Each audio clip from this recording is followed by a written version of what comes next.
Yes, aircraft orders. They are certainly heating up. Remember, next month we dive into the 2024 edition of the Farnborough Air Show, which is promising to be a very big week. We have Cebu Pacific, who are nearing a massive 3-digit Airbus aircraft order. Boeing is actually in the news for a new prospective 787 deal.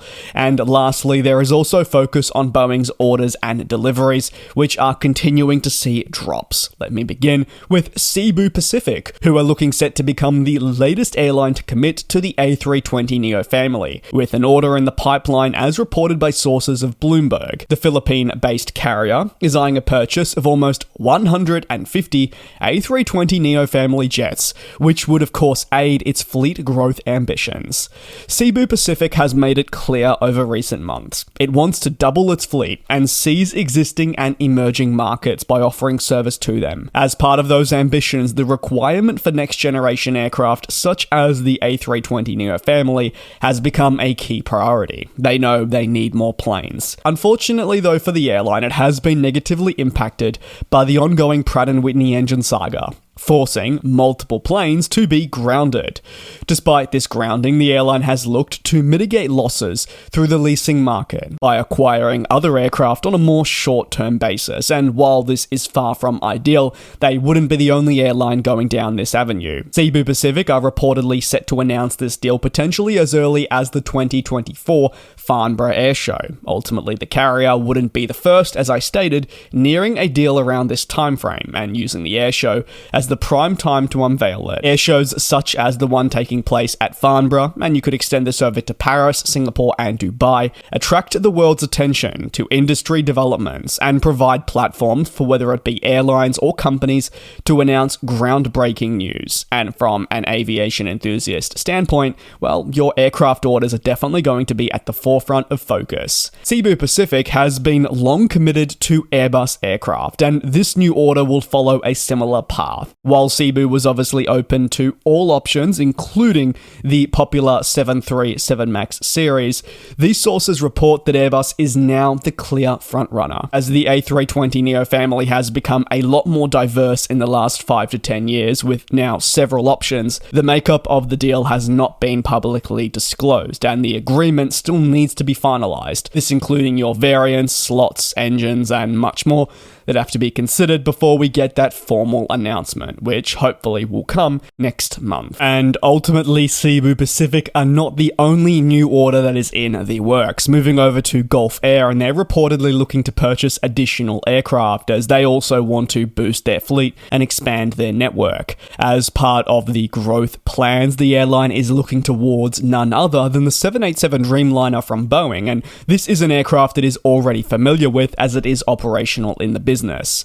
A top-up commitment would add either the 787-8 or 787-10 to the long-haul operations. The group's CEO discussed the prospective order at the IATA annual general meeting, and such an order is not ready to be announced yet. The airline is still assessing all its options before making a formal decision. When taking a look at the Gulf Air fleet currently, it comprises of 41 jets, including 10 787 Dreamliners. While one of these units is parked, the important thing to consider is it only flies the 787-9. So as a result, if this prospective deal for the 787 went through and the aforementioned variants were to be included, it would represent a shift from the already operational Dash 9. Many airlines right around the world have looked to leverage the versatility of the 787 Dreamliner to their advantage by utilizing all the available variants for a varying degree of purposes.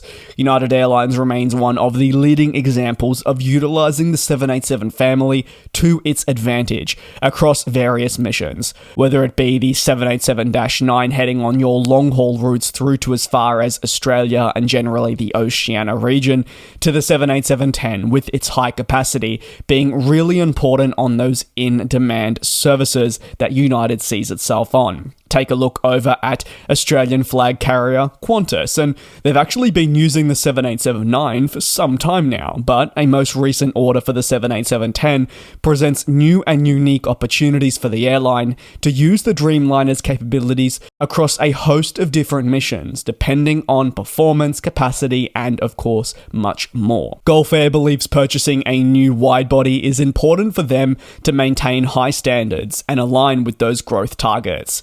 Focusing more so on a narrow-body order they don't believe is required at the moment. When you take a look at the Gulf Air order backlog, that is in a healthy state. It's the wide-body order that needs to be more of a consideration. The prospective order from Gulf Air for Boeing jets will be music to the manufacturer's ears. The company, as I touched on, recently reported a slow month for orders and deliveries, so interest such as this is fantastic and they'll get anything they can. They have been facing pressures from every angle and have seen production rates fall and firm commitments drop too.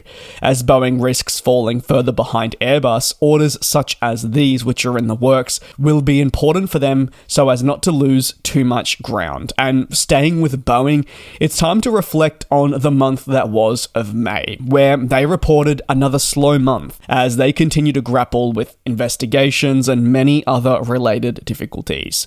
For May, the manufacturer said it could only deliver 24 aircraft across its commercial airplanes division, less than half of the same period 1 year prior.